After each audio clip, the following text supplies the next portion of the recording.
Alrighty, well, good morning, everybody. I've turned on the heat. They got the big buddy heater going over there. There's Rocky. He's having a sleep. Don't know what you can see of him right now because I got the screen turned away from me to show him because I got the camera facing this way as opposed to that way. So I can't see what's on the screen when I do that. But anyway, I hope you saw him there. He's having a good sleep. Yeah. Anyway, well, I've noticed something, and in a way, what I've noticed makes sense in the context of what's happening in the world spiritually. And what I've noticed is communism is making a comeback. There's a lot of people who really believe in communism. They think that communism is the way to go. And I got into a debate with a woman the other night on Facebook. She didn't like a comment that I made, which would be an anti-communist kind of a comment, and so she took issue with it. So she decided to start name calling and all that. And then she went on my profile and she found an essay that I wrote about communism, and she said that I needed to take my medication or whatever, and so implied that I'm mentally ill. And in her comment, she said that she thought I was a psychopath and so on, like that. This is what they do, eh? They go on this personal attack. Here's the thing, though. Here's the thing about it. And I mentioned this in my replies to her. I'm old enough that I remember communism. I remember the Cold War. I remember when phrases like behind the Iron Curtain were used. All that stuff. I remember it. I was probably, I would say, part of the last generation, Generation X, that had to go through all that duck and cover business. If they bomb us, get under your desk at school. I never could figure out how a school desk would save you from a nuclear bomb, but that's what we were told, though, get up under your desk. And so if when the bombs are dropped, then it was always when. It was never if. It was always when the bombs are dropped, you see. And so I grew up with all that. They used to set the air raid sirens off around here every Tuesday afternoon to test them. And every town around here had an air raid siren. And so you used to hear that. It was an eerie sound. And for about an hour or 2 hours every Tuesday afternoon, you'd hear all the air raid sirens going off. When I was a little boy, I remember that. I used to kind of laugh. I used to say, well, if they're going to bomb, the perfect time to do it would be Tuesday afternoon because everybody will think that it's just a test of the system, They hear all the air raid sirens go off, they won't think anything but that it's just a test. So, I used to say that when I was a kid, that if I was in Russia and in charge of dropping the bombs or whatever, sending the bombs over, I do it on a Tuesday afternoon because everybody in the country will they'll hear the sirens and they'll think it's just a test. They won't believe that it's a real thing. And so, anyway, see, I was a good strategist even back then. But of course, if I really were a good strategist, I probably wouldn't be in the mess I'm in now. But still, I was smarter when I was a little boy than I am now. But the bottom line is this. I do remember that era. And what I told her was, I don't recall people going over there. I don't recall anybody going to Russia for a better life, or East Germany, or Czechoslovakia, or Poland. or the Ukraine or Hungary or, Yugoslavia, any of these places, I don't recall anybody going over to those places for a better life. Yet there were people that risked everything to come here, because to get out of one of those places, it was like escaping from a maximum security prison. They actually had fences and barbed wire and guards and patrol dogs and everything else. They had actual guard towers, with armed guards in there that would shoot you dead if you tried to go across. It was like escaping from a penitentiary. And there were people who risked life and limb to do it, and a lot of them lost. A lot of them, they died trying to do it. But for the ones who succeeded and actually made it here, they were so happy to be here because they had opportunities here. They had, here you could get ahead. It's getting harder to do that now as communism and so on takes root here. But because this is what the government will do in the communist system. They'll stifle your efforts to get ahead, because everybody's got to be the same.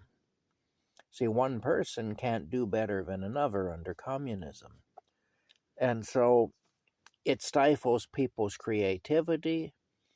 It stifles people's ambition. And,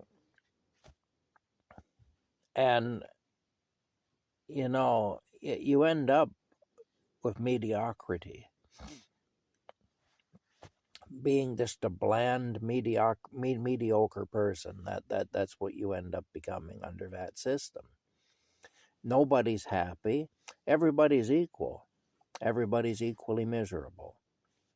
There was a YouTube video, and I wish I could find it again now. I think it's probably been scrubbed from the internet.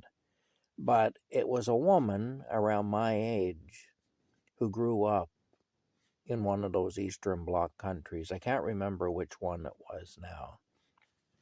But she's a woman who'd be of my generation. She'd be around my age.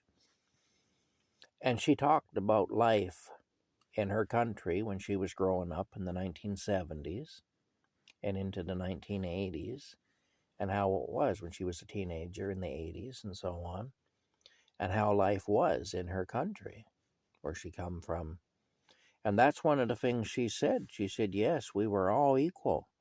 We were equally hungry. We were equally cold. We were equally uncomfortable. We were equally miserable. But we were equal. You see. Communism, of course, is a godless system, too. And one of the things that I said in the essay that I wrote about it is, under a godless system, the authorities become God. The earthly authority becomes God.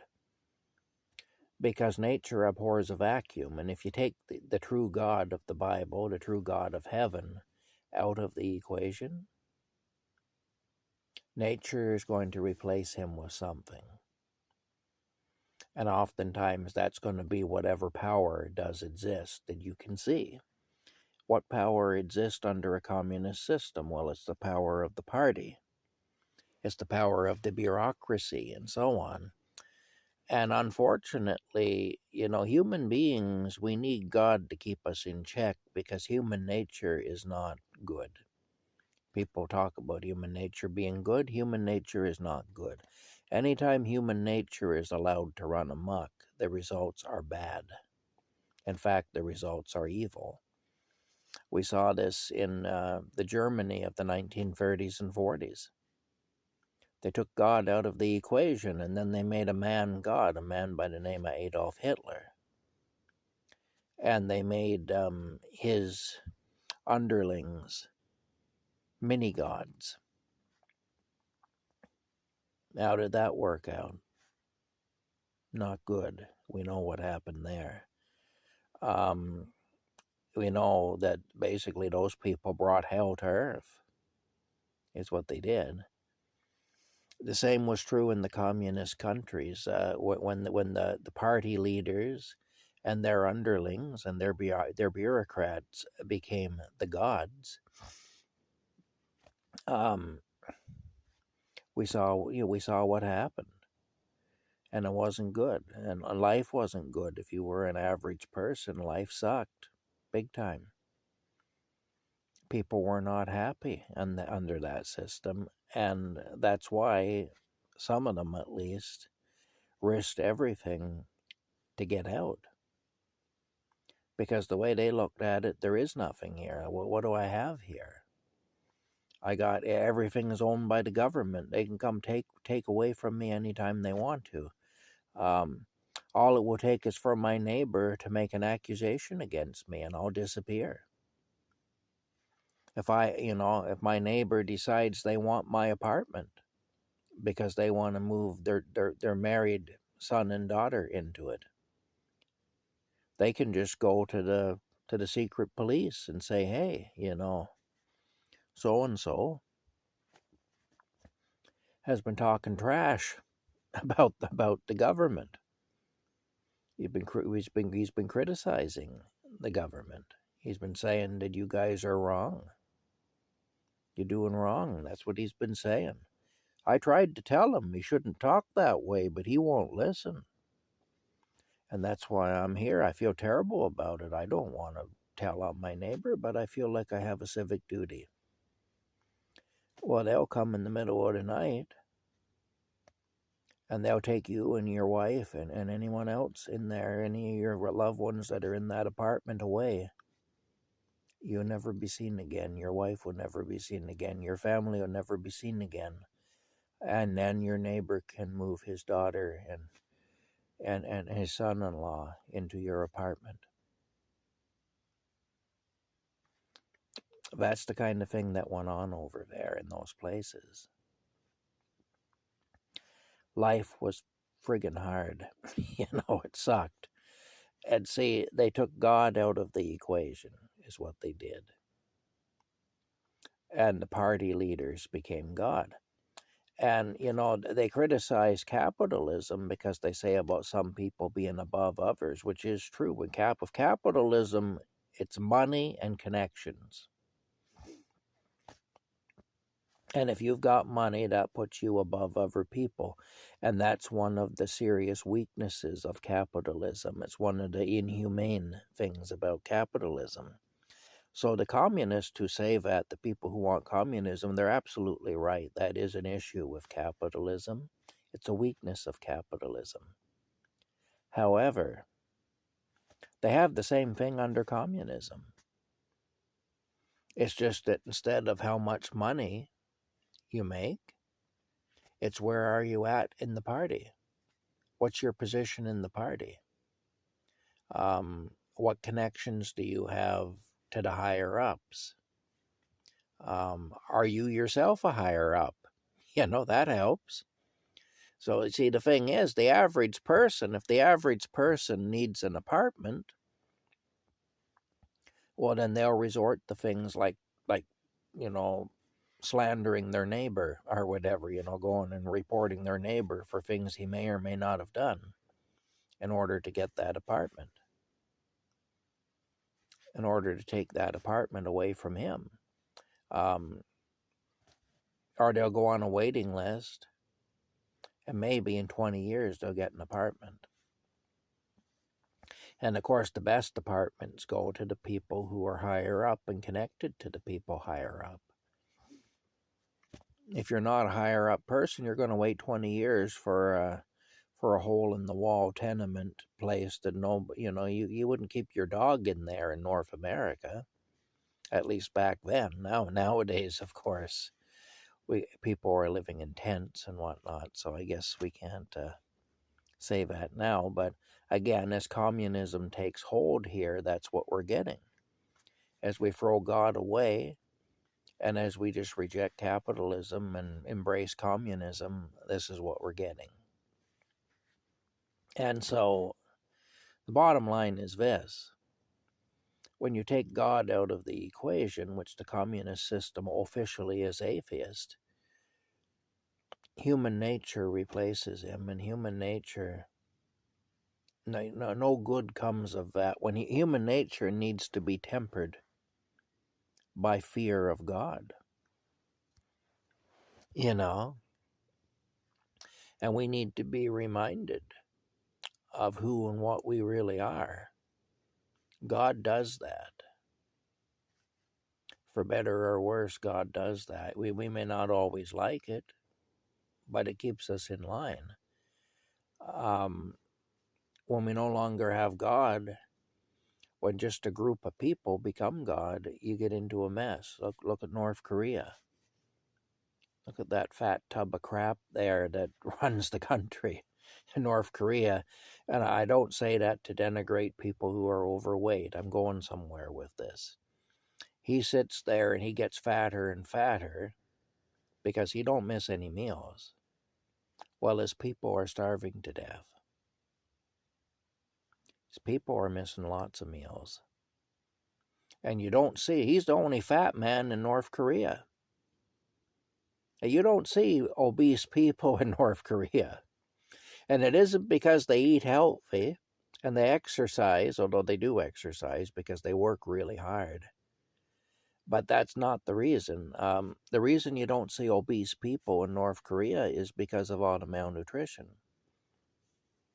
And also, the average North Korean is shorter and smaller than people elsewhere because of malnutrition.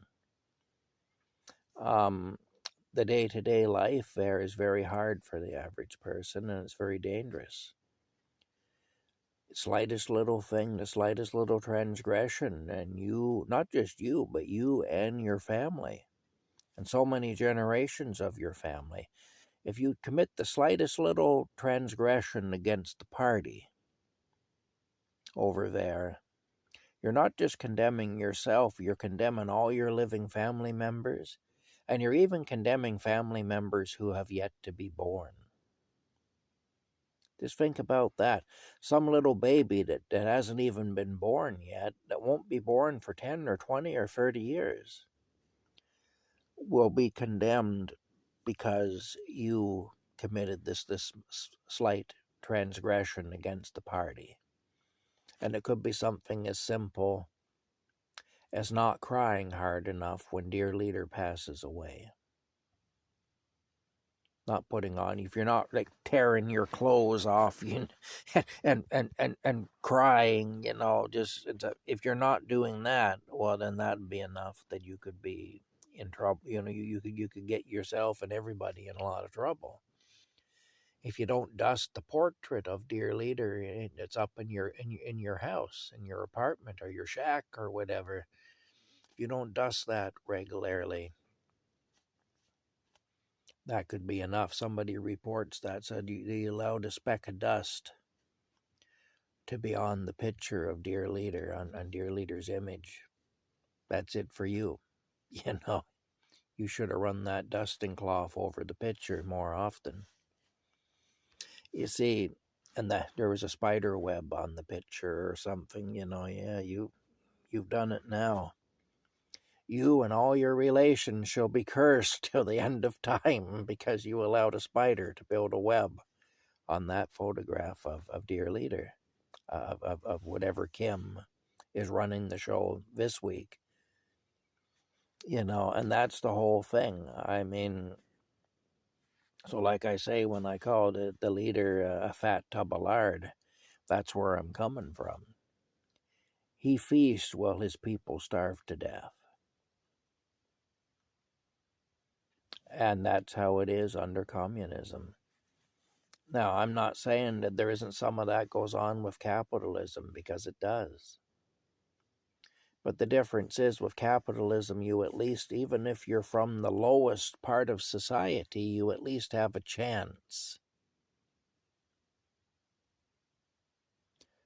to increase your station in life, to go to a higher station in life, to take yourself and your family to a higher station in life.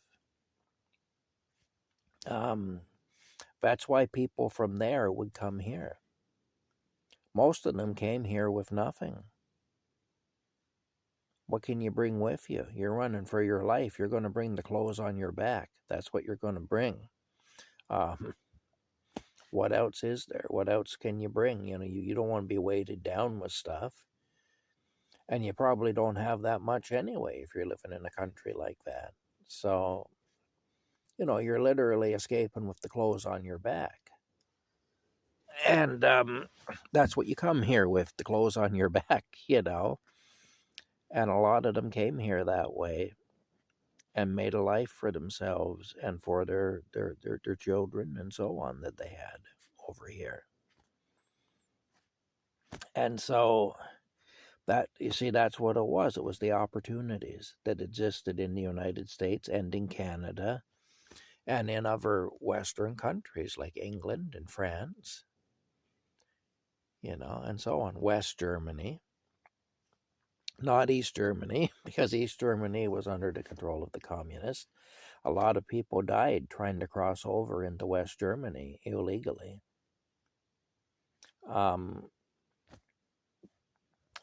Again, it was a one-way flow of traffic. There's a reason for that. Now, this woman, she said, well, none of those countries were truly communist. Okay, that's actually true. Not in the purest sense of the word they weren't. But, again, human nature takes over in any scenario. And when you take God out of the equation, human nature is all there is. And like I say, then the higher up people, the people who hold power, they become gods. And that's a dangerous thing because they're subject to human nature like the rest of us are. That's what you get under communism. But I noticed that there seems to be a resurgence in this thing of communism, And what it is because capitalism has been purposely messed up by people with evil intentions, by globalism and by globalists, by these globalist governments. They put in policies that are anti-capitalist. And so capitalism fails, But see, the difference is capitalism, you actually have to have people with bad intentions sabotaging it to make it fail. Communism will collapse under its own weight. It'll collapse just because it's communism. So that's the difference anyway. Communism was born to die. Communism will die a natural death just because it is what it is. Capitalism has to be murdered.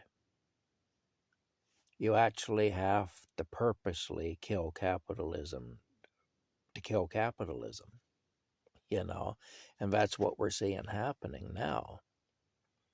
And anyway, there's a reason that communism has been tried, and this is another thing I mentioned to this woman that I was talking to there that was calling me a psychopath and telling me I needed to take medication and all the rest of it. I pointed out to her that there's a reason why communism keeps failing,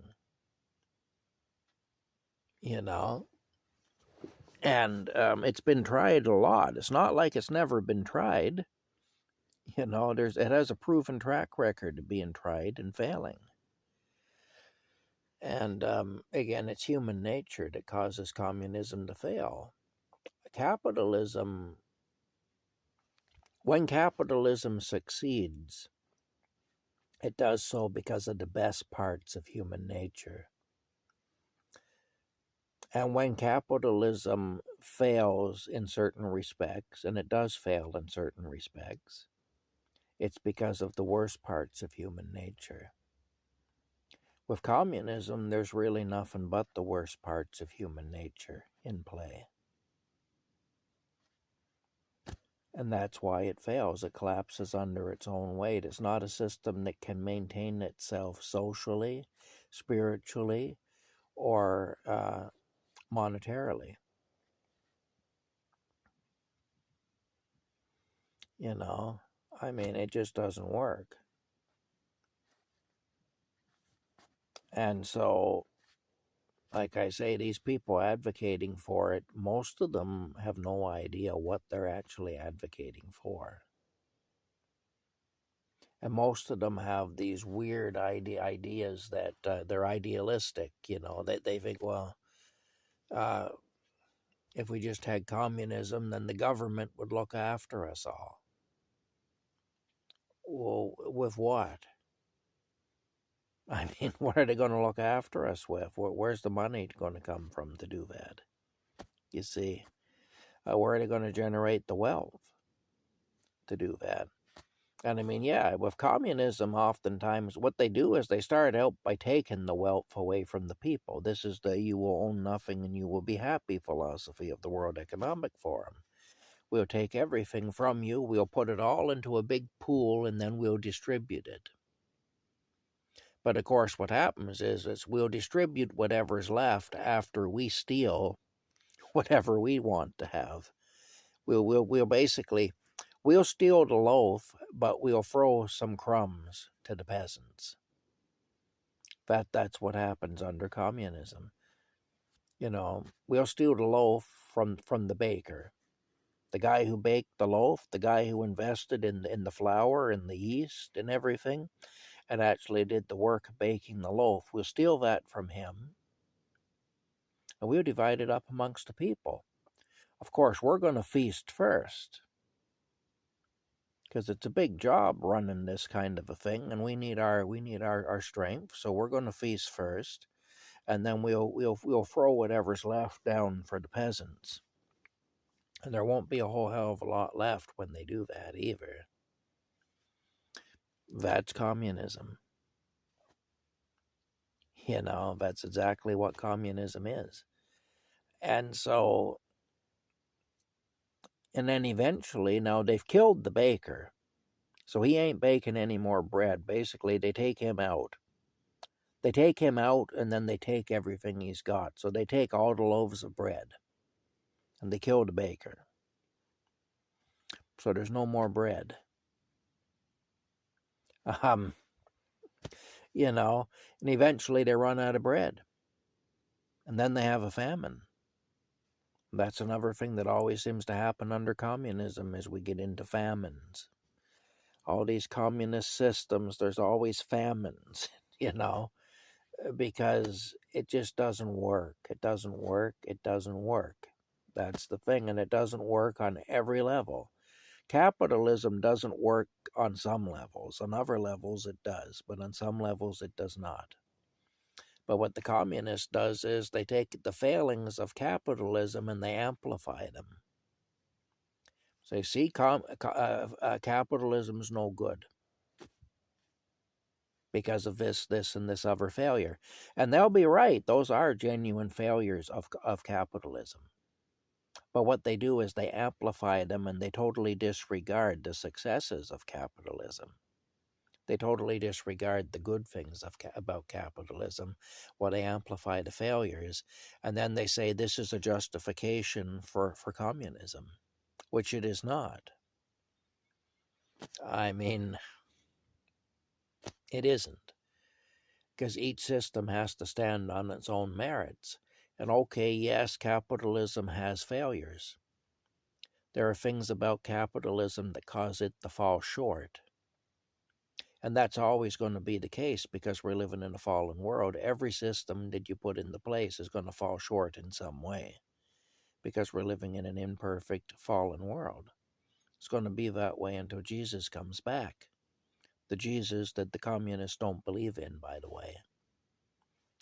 Anyway, what's going to happen, though, is, okay, so they do that. But the thing is, okay, so they're going to amplify the failures of capitalism and they're going to downplay or disregard the positives of capitalism. But with communism, all you have is failures because it's a system based on flawed idealism. It's a system that doesn't take things like human nature into account. It's a system that doesn't, basically, look, we're going to come in and we're going to rape and pillage the country of all its wealth. We're going to put it all in the one big pool that we're in charge of, us few at the top of the thing. And then our human nature is going to kick in and we're going to pillage the hell out of that. And then we're going to redistribute whatever's left to the people. And that's going to be next to nothing. And then it's all going to be gone. And there's no new wealth being produced because we killed all the producers so we could take their stuff and put it in that big pool so we could seize their money and their assets and do that, you see. Yeah, so there you go. Communism will kill its best and its brightest, its hardest workers, its most creative people. It'll kill them. And it'll redistribute whatever they've produced first to themselves, which they'll take most of it, and then they'll give the crumbs to the rest of the people. And then there's no more. You know, look, if we go to a cordon bleu restaurant and we sit down, we order a meal, and I go in the back and I murder the chef, we're going to be waiting one awful long time for our meal. You know, dead men don't cook. So that's what they do. Or if we have our meal and then I murder the chef, well, there's no point going back there because who's going to cook our meal? We've killed the man who cooks our meal. So we're going to have that one meal, and then we're not going to have any more because I've now taken the source of that away. I've taken the source of that out. You see, that's what communism does. There's no foresight. There's nothing there. It's just all the most basis. It's all the most base things about humanity that come into play. It's folly. It's lack of foresight. It's lack of discernment. It's backstabbing, going telling on your neighbors so that you can, so the government will take what little bit, with a few crumbs that they allowed him to have and give them to you. If you're lucky, maybe they'll do that, maybe they won't. And see, the thing is, even if they do that, that'll be pretty sweet until somebody decides they want whatever it is you got out of your neighbor by doing that to him. And then they'll turn around, they'll do the same thing to you. And you'll be disappeared. You'll be picked up at 3 o'clock in the morning by the secret police, and you'll just disappear. This is how it was in the Eastern Bloc countries. Don't kid yourself. This is how it was. And these people that are embracing communism, well, again, it's going to do a little name calling here, which maybe I shouldn't do it, but I'm going to. Those people are fools who lack discernment and who lack foresight, and who seem to lack the ability to study history, and who seem to lack any insight as far as human nature is concerned, and just the way people are, and the way we are, especially when we take God out of the equation. Basically the people who are pushing for communism are fools. That's not to say that capitalism don't have its issues, because it does, and they're correct when they point those issues out. Although they amplify them, as I said earlier, they're still not wrong. The issues they talk about are real issues. But I guess of all the shitty systems that man has come up with to govern himself, capitalism and democracy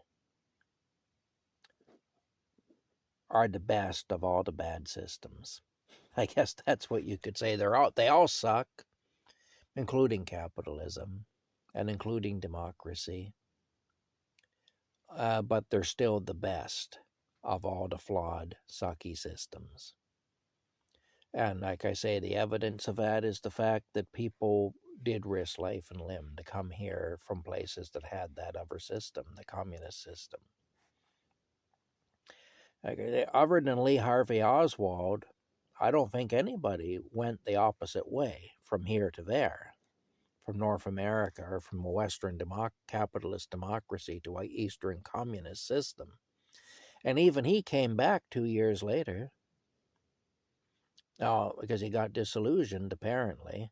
Now, I think there was more to that story. I think practically everything to do with Lee Harvey Oswald, there was more to it than we'll ever really know.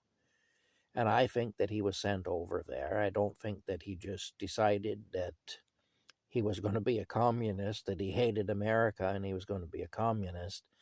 I think that he was sent over there as an undercover operative. And I think when his mission ended, 2 years later, he came back. But I do not think for a minute that what he did would be the norm. I mean, I didn't see it to be the norm back when we were still in the Cold War era. Anyway, that's it. I'm up now to like 36 minutes, so I'm going to shut it down, and we'll see you later.